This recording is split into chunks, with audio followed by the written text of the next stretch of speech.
नागपुर के सकरदरा थाना क्षेत्र में पुराने विवाद को लेकर चाकू से हमला करने का मामला सामने आया। पुलिस के अनुसार शिकायतकर्ता और आरोपी अमन शेख के बीच करीब 2 साल पहले विवाद हुआ था, जिसका मामला पहले से ही दर्ज था। बताया जा रहा है कि आरोपी जेल से रिहा होने के बाद शिकायतकर्ता से बदला लेने की भावना रखता था। इसी रंजिश में ताज होटल के सामने शिकायतकर्ता पर चाकू से हमला किया गया।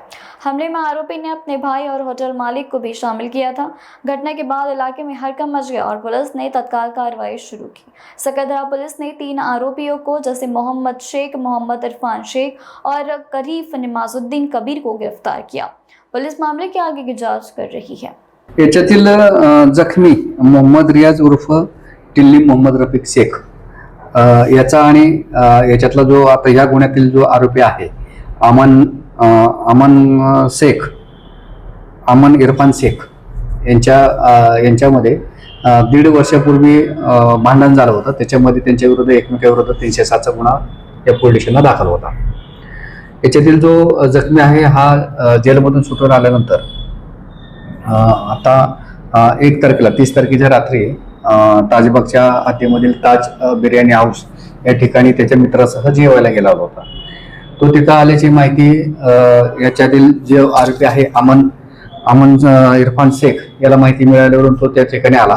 त्याबरोबर त्याचे भाऊ हे दोघे भाऊ पण त्याच्या बरोबर आलेले होते आणि त्यांनी त्याला चाकूने मारहाण केलेली आहे। याच्यामध्ये आतापर्यंत 3 आरोपींना अटक केलेली आहे। त्याच्यामध्ये मोहम्मद एहसान मोहम्मद इरफान शेख, मोहम्मद फैजान इरफान शेख आणि त्या ठिकाणी जे बिर्याणी हाऊस आहे त्याचे मालक फारिस निजामुद्दीन कादरी यांना अटक केलेली आहे। आता त्यांची प्रकृती स्टेबल आहे, व्यवस्थित आहे।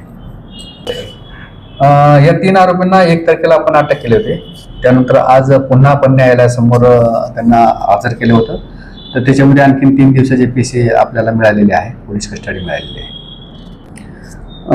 याच्यामध्ये एक जो हॉटेलचा मालक आहे फारिस निजामुद्दीन कादरी याच्यावरती यापूर्वी विविध पोलीस स्टेशनला गुन्हे दाखल आहेत।